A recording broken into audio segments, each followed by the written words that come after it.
Hey guys, welcome to Tech Team channel. Hope you guys having a nice day. Today in this video, I'm going to show you how can you unsync contacts from Gmail.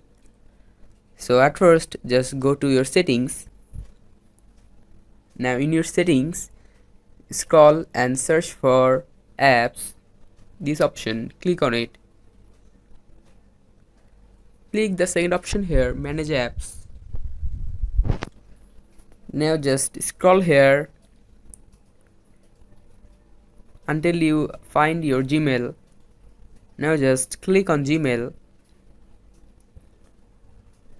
Here you can see app permissions, click on it. Click on contacts, the third option. Click on deny. Now just click on deny anyway. And by this you can just unsync your contacts from Gmail account.